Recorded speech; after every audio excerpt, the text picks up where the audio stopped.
Bir üç gelin oturup alıp mактанып атат дейт. Birinci gelin mактанат экен. İyi, men kүйөөм жолборустай эле болуп калды беле. Күркүрөйт жолборус. Экинчisi айтат экен, меники каршыкырдан өтүп баратат беле. Караганы каршыкыр, баскан турган бүт эле каршыкыр дейт. Анан үчүнчүсү унчукпай жертиктеп калыптыр. Сен эмне унчукпайсың десе, меники деле силердикиндей бир айбан деп коет.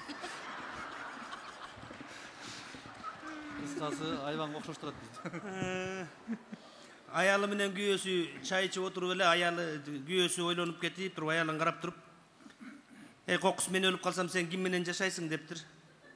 Десе аял чочкут, кой айлана өлбөй эле кой, сен өлбөй эле койчу деп эле жалды. Жок эми, мен деле өлгүм келген жок, просто өлүп калсам ким менен жашайсың, ошону билейин деп сурап атам.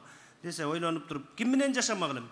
Үйдө сиңдим жүрөт, сиңдим экөөбүз эптеп жашай беребиз деп туруп аял ойлоно калып турула кайра. Мен өлүп калсам сен ким менен жашайсың деп күйөөсүн айтса, күйөөсү койчу сен деле өлбөй эле койчу десе, мен деле өлгүм келген жок, кокустан өлүп калсам ким менен жашайсың десе, эми сен өлүп калды деп эле сенин сиңдиңди үйдөн куп ала үймөк белем деп калды. Бир жигит аябай калп ичкен да, мындай калп айтып, ар кимге калп айтып, шустрый, анан аялын көргөнсө эле күчүгүм, алтыным, мушугум, торпогум, коркогум деп эле эркелете беришкен. Анан бир күн аял ушу оңолуп кетсе экен деп даватка жибериптир. 15 күн даватта жүрүп, келгенден кийин оңолуп кадимкидей, арак ичпей, калп айтпай, скромный болуп калса аялы бир күнү, сен эркелетчүлөң го, эмне эркелетпей калдың десе, калп айтпаш керек экен да просто.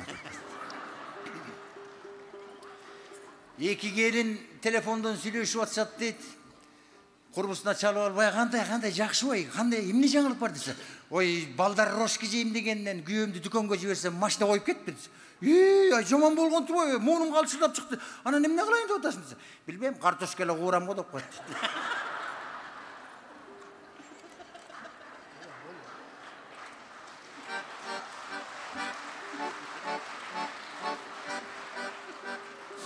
Bir bala жаңы үйлөнүптүр дейт.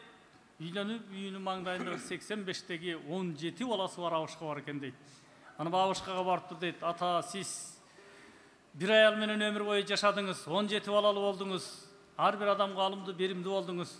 Ушинтип бактылуу жашаштын кандай сыры бар? Мен да сиздей көп балалы болгум келет, аксакал айтат дейт. Балакетиң адайын, жакшы бала тубайсыңбы? Эмтең өз келечегиңе фундамент куйган.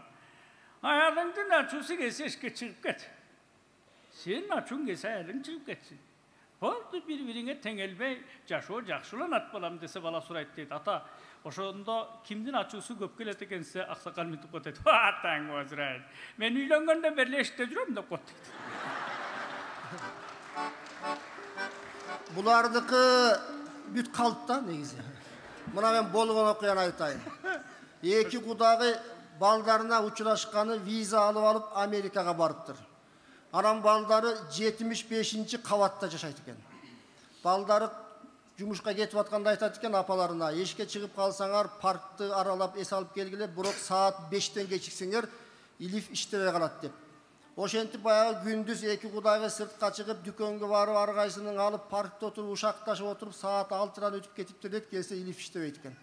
Сумкаларын 1-ci кабатка калтырып, анан экөө кеңешет экен. 25-ci кабатка чейин кудагый сен сүйлөмө десе, 25-ci кабатка чейин бир кудагый сүйлөп барыптыр дейт. Эми сен сүйлө десе, 50-ci кабатка чейин тиги кудагый сүйлөп барыптыр дейт. Анан сөздөр түгөнгөндө бир-эки кудагый айтат дейт, арманыңды жаш кечтеги сүйлөрүңөн айтчы, эми 25 кабатка жетип баралы десе, бир-эки кудагый арманын айтып, болгон күйүтүн айтып, 75-ci кабатка квартирага жетиптир.